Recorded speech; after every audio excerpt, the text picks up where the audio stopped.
This upgrade drained me down to just 500 energy points, but my size expanded again and I unlocked a brand new attack skill. Even the plants and fish inside me got a boost. They started growing way faster. Water arrow, pretty self-explanatory. It lets me fire condensed water arrows at enemies, and each one costs 100 energy. I can fire up to 20 at once, and the bigger the lake, the more arrows I can summon. Seeing all this, I was kind of stressed. At my current energy level, I could only use water arrow 5 times. But hey, with a new attack skill in my arsenal, I was confident I could take down that fire lion, and the system reward was going to be massive. From the buffalo's memories, I knew the fire lion's main prey was buffalo. But after all the hunting it had been doing lately, barely any buffalo were coming to drink anymore. I had to figure out a way to gather enough buffalo. That was the only way to lure the fire lion here.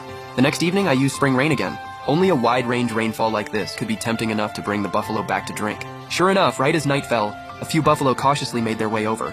They poked around the edge of the lake for a bit, and once they were sure nothing was off, they started drinking like crazy. At my current size, I could afford to spare a little water, but to lure in the fire lion, I held back and didn't move an inch. By day 3, more and more animals were gathering around the lake. There were even a few water birds splashing around, just goofing off. I was still waiting patiently. I needed to sell the illusion that this place was completely safe. Once every animal in the area was coming here to drink, the fire lion would have no choice but to hunt here too. And maybe because they'd been drinking the spirit-infused lake water, the animals nearby seemed sharper, more alive, like juicy, tender pieces of meat, just waiting for the fire lion to come take a bite. 2 whole days passed with no sign of the fire lion.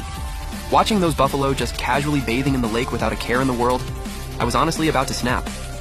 Finally, on day 4, I sensed the fire lion in the distance. It was here. I got so excited the surface of the lake started rippling. Watching the fire lion get closer and closer, I'll be honest, I was a little nervous. This was my first time hunting a tier 3 beast, and this one looked anything but ordinary.